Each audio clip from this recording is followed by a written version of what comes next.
malah di rumah betul. Malah di rumah betul. Dan berjumpa mimpi itu menandakan hati yang bersih. Tanda hati bersih itu memberi isyarat ke dalam hati kita itu dengan mimpi orang soleh, dengan mimpi orang alim. Tanda membersih hati kita itu Tuhan, ya, alamatnya itu dengan dia mimpi orang soleh.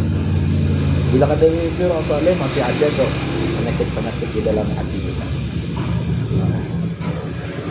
Supaya kita tahu mimpi lawan orang soleh itu, kita harus punya hubungan batin dengan mereka itu. Rasa cinta, rasa rindu, sering mendengar kalam sedih. Jadi hati kita bersih. Tanda bersih hati.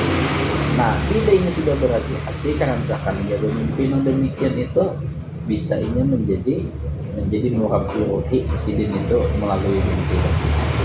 Cuma ngajak yang punya dan itu aja udah ulang-ulang kali.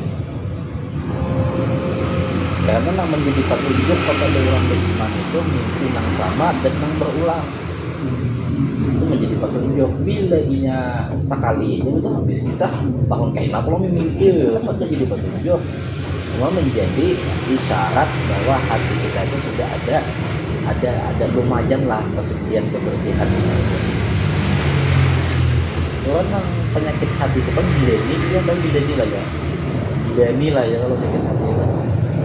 Kali kita juga penyakit zahir itu coba kita lihat orang yang penyakitan.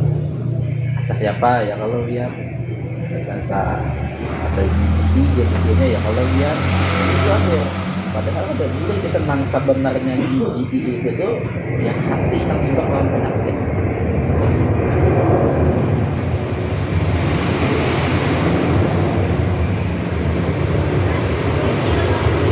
Dia banyak hal pada hari jadi lah. Kalau kan ada mau ulis minyak harum deh. Ini malah biar. Masih dengar? Iyalah. Ujungnya harum. Nah, kalau minyak harum nih harumnya harum. Kalau sih dia tadi dia harumnya biasa. Oke, mana itu kan? Satu, dua, sendok sayur asal.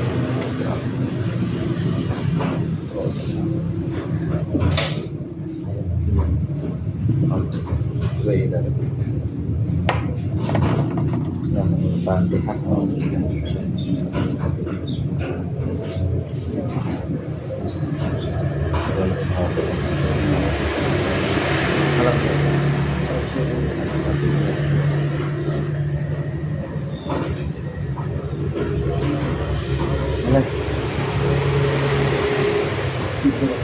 Sudah bilang lagi kita ketemu mana? Oh ini boleh.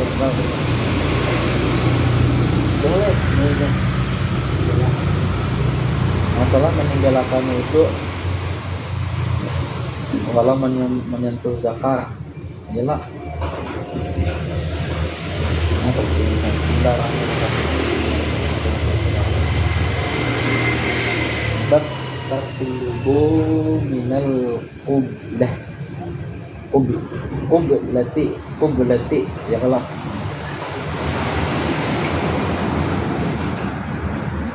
bab pada menyatakan meninggalkan mengambil air sembahyang.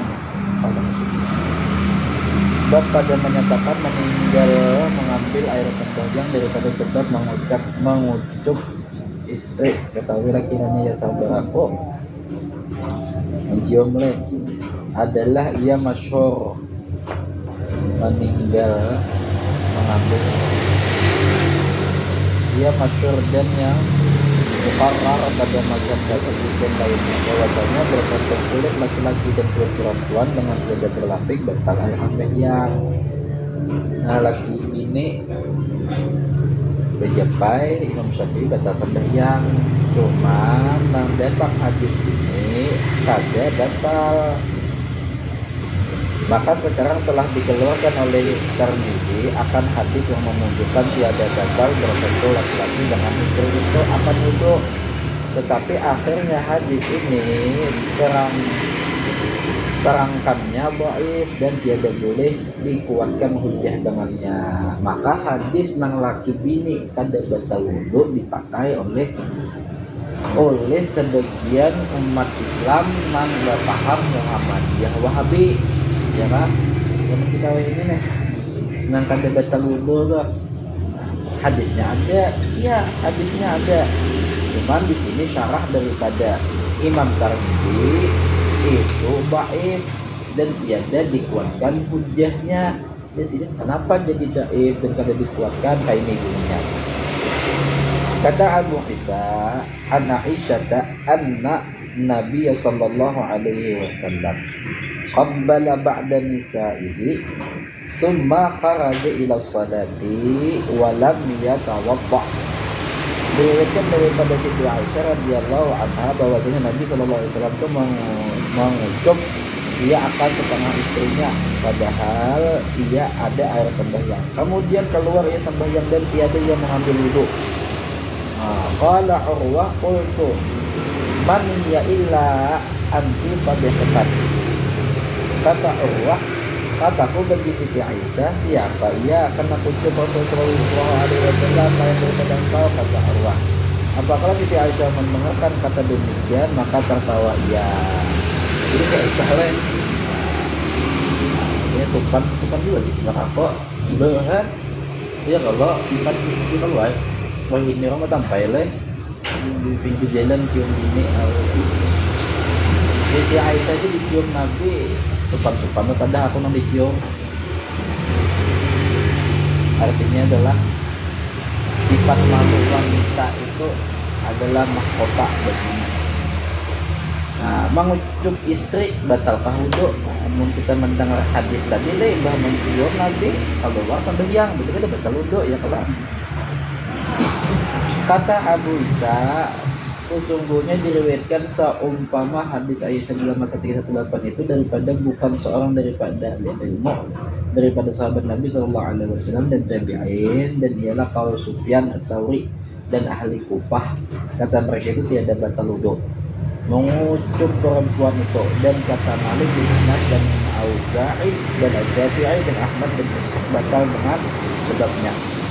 Dan ialah perkataan yang bukan seorang daripada sahabat Nabi SAW dan hanya saja telah meninggal oleh ashab kita akan hadis Aisyah pada ini karena bahwa dia sah dan al-isnadnya telah dibuatkan dia oleh beberapa orang ahli hadis akan dia. Nah jadi mazhab kita Imam Syafi'i ada mengambil dalil ini, ada memakai dalil ini, alasannya yakni sanadnya itu lemah.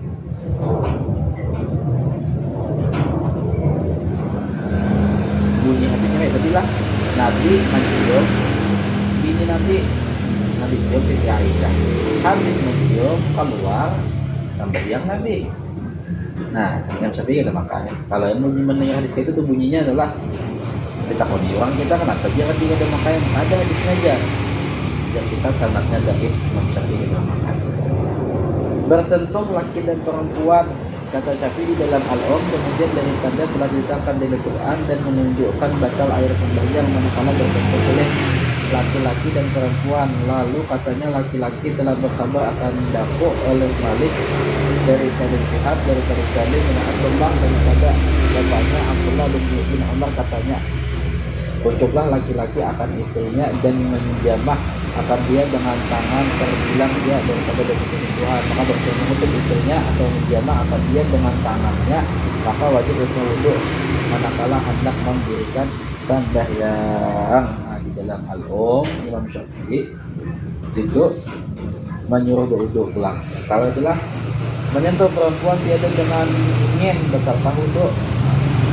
Kata Syafi'i, apabila menjamah laki-laki dengan tangannya kepada istrinya atau dengan setengah jasadnya kepada setengah jasad istrinya, jangan tiada berlatih dengan syahwat ingin atau tiada syahwat, wajiblah atas keduanya wudu.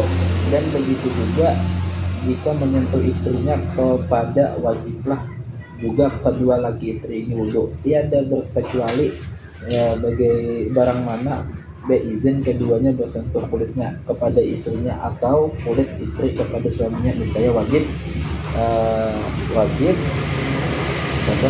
Wajib lagi wudhu. Ya. Ya kalau dia lah wajib ulang tahun wudhu. Kenapa? Nah, jadi dari Imam Syafi'i ini ada pakina ulama tuh nang membahas masalah syahwat lawan kada bersentuhan di dunia. Karena Imam Syafi'i bersyahwat kada bersyahwat tersebut batal wudhu.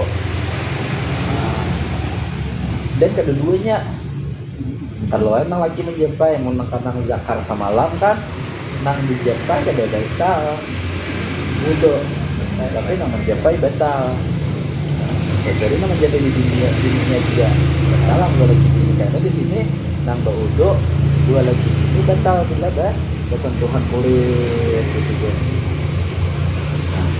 Setengah rambut istri batal wudhu, namun rambut pak ya kalau belah-belah ya kalau bajak-bajak kan rambutnya dari lahan jatuh gini batal lagi. Kata Syafi'i, jika menjamah seorang dengan tangannya kepada rambut istrinya dan tiada bersentuh dengan kulit, maka tiada wudhu atasnya. Sama ada yang demikian itu karena ingin atau karena tiada ingin, maka hukumnya seperti dia ingin dengan tiada menyentuhnya, maka tiada wajib atasnya wudhu, kata Syafi'i. Dan jika mengambil ihtiyat jalan sejahtera, ia maka mengambil air sembahyang apabila menyentuh rambut istrinya adalah ia lebih suka kepada Imam Syafi'i. Jadi JP rambut itu ada betal gitu. Cuman hendak pian selamat ihtiyat tadi dah ya silakan pian wudhu.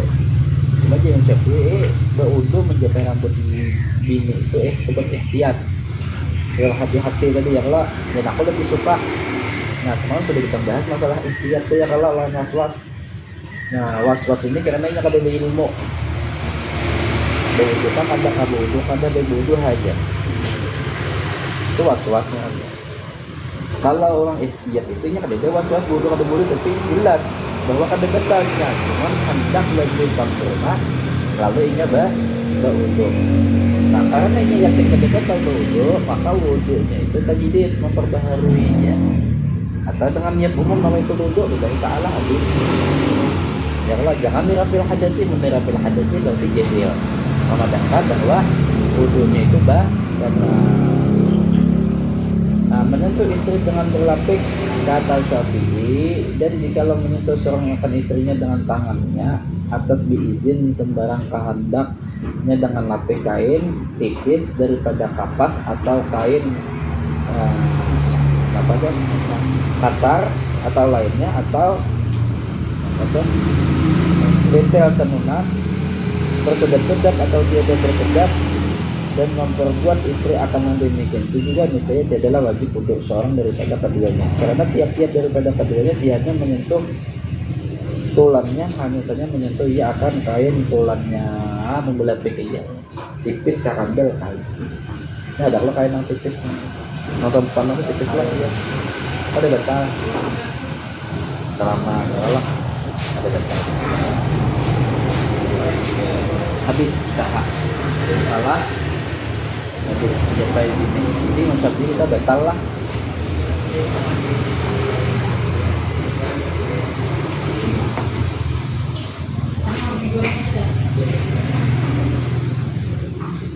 Ada soalannya? Pertanyaan?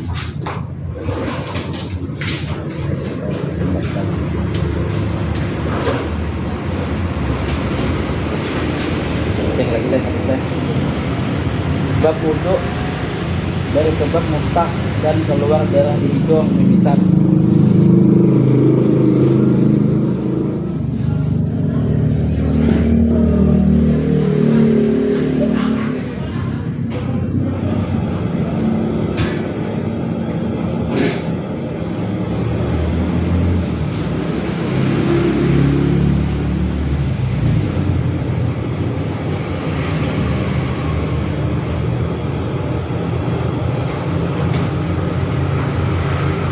Adalah seorang ada wudhu maka muntah ia atau keluar darah hidung, maka pada mazhab Syafi'i tiada membatal ia akan wudhu. Tetapi telah ditangkan oleh Tirmizi akan hadis yang menunjukkan muntah itu membatalkan wudu. Demikian bunyi hadisnya. Jadi ini menyampaikan inilah beberapa kali ini hadis nang dibawa oleh orang Muhammadiyah bukan Wahabi. Ada di sini, ini betal hadisnya aja. Kalau kita yang Syafi'i kada betal orang muntah ya Allah. An Abi Darda anna Nabi sallallahu alaihi wasallam qa'a fatawadda'a. Riwayatnya daripada Abi Darda radhiyallahu anhu bahwa Nabi sallallahu alaihi wasallam muntah ya, maka mengambil wudhu ya. Kata Abi Darda, "Falaqitu thawbana fi masjidi Dimashq fadzakartu dzalika lahu." Maka pergi aku ke negeri Syam, lalu aku jumpa seorang sahabat Rasulullah SAW namanya Thawban dalam masjid Damashq. Maka aku sebutkan demikian itu baginya, kataku bahwa ini Rasulullah SAW muntah. Ia lalu ia mengambil wudhu. Faqala sadaqa ana sababtu lahu wudu'ahu. Maka kata Thawban, ialah benar kata engkau itu, akulah yang telah menuangkan baginya air sembahyangnya.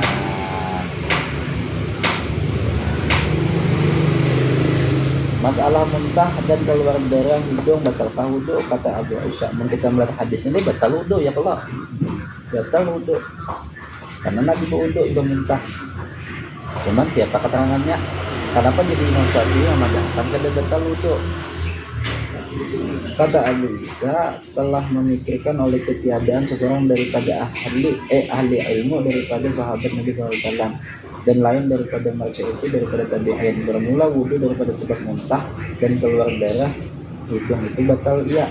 Dan ialah perkataan Sufyan Ats-Tsauri dan Ibnu Mubarak dan Ahmad bin Ishaq, dan kata setengah daripada ahli ilmu tiada batal wudu dengan sebab muntah dan keluar darah hidung. Dan ialah perkataan yang Syafi'i dan Malik. Nah, kata Syafi'i dan bab wudu memra itu ila akhir. Bila muntah seorang maulah membasuh ia akan mulutnya dan barang yang kena muntah daripadanya, maka tiada memadai akan dia lain daripada yang mulut itu. Dan begitu juga apabila keluar dari hidung, maulah dia membasuh barang yang kena darah daripada hidungnya dan lainnya, dan tiada memadai akan dia lain daripada yang demikian itu, dan tiada ada atasnya wudu. Artinya ini langkah najisnya dia muntah dengan najis, darah dengan najis, jadi bersih dia daripada yang demikian itu. Bila muntah komo-komo di sini lawan makanan muntah tadi, bila menyes bersih hidung, bersih yang kena darahnya tadi itu. Faedahnya apa di sini? Supaya baju kita ada najis. Nah, karena muntah darah itu najis, supaya kawan dibawa sembahyang. Tapi wudunya apa kayak apa? Wudunya pada batal minum Syafi'i. Kata Syafi'i lagi pada ayat ini, dan barang siapa telah mengambil air sembahyang dan minta ia kemudian tiada ia melakukan atau sudah mengambil air sembahyang keluar darah hidungnya kemudian tiada membasuh ia akan barang yang kena darah daripadanya, niscaya mengulang ia akan sembahyang kemudian daripada kumur dan basuh barang yang kena darah daripadanya. Apabila dia sembahyang dengan yang demikian karena telah sembahyang ia dan atasnya najis, bukanlah ulang sembahyang itu karena wudunya batal. Nah, jadi kenapa jadi muntahnya itu dibasuh dengan kumur-kumur dan baju nang karena muntah dibasuh dan hidung nang berdarah dibasuh hidung dan baju nang karena darah itu dibasuh, sebab bukan masalah wudunya disini, tapi sembahyangnya nah pada sah disini disebabkan najis pada pakaian, najis pada hidungnya, najis pada mulutnya. Lalu bila orang sembahyang di sini wudu, cuma kata kumur-kumur ya Allah ini wudu, cuma kada istinsyak kada dari sini hidung. Kalau jadi ada abang-abang boleh balas darah, maka sembahyangnya kada sah. Wudunya kan kada batal. Wajibnya membasuh daripada bekas najis itu tadi. Demikian daripada fatwa Imam Syafi'i radhiyallahu anhu. Wallahu a'lam bishawab. Jangan manfaat. Salam. Ya, Roman. Salam ya.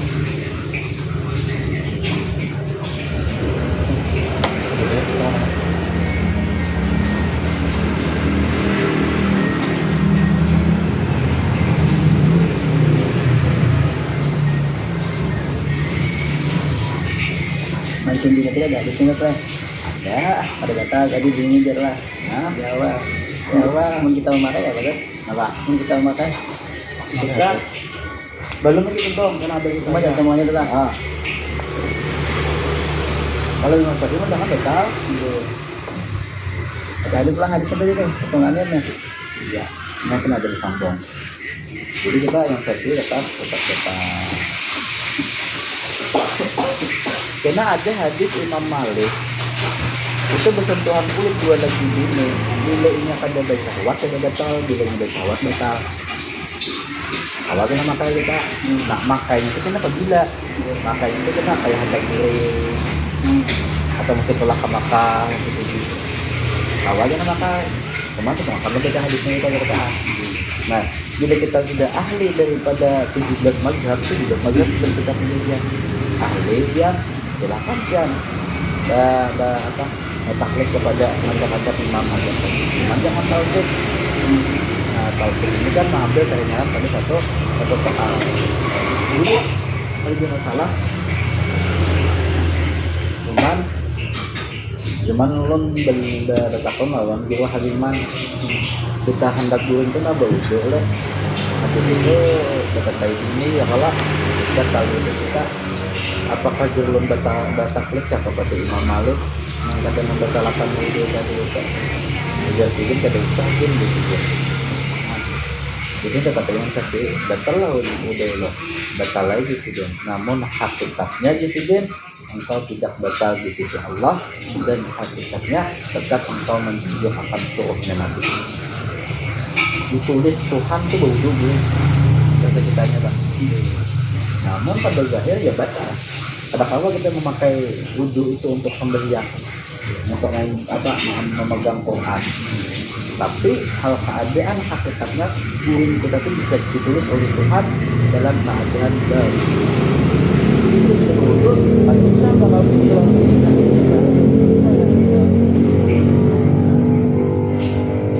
dia akan takut tentang hanya wudhu ulang. Cuma bila hendak gue, dia kan juga begini. Hanya sudah mengamalkan hendak gue wudhu itu. Nah, tadi dijelaskan dulu kita ada padahal boleh termasuk.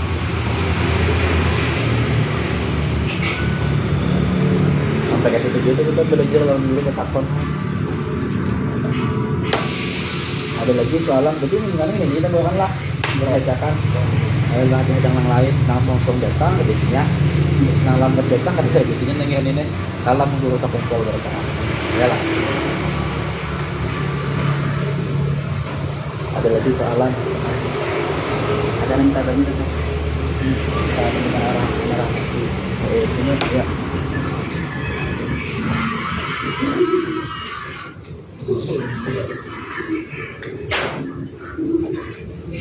sama dia Kalau karena alam nasuh jangan diamalkan jangan sehari sampai sekali lah. Sekarang benar hati orang ketujuh mengamalkan alam nasuh itu.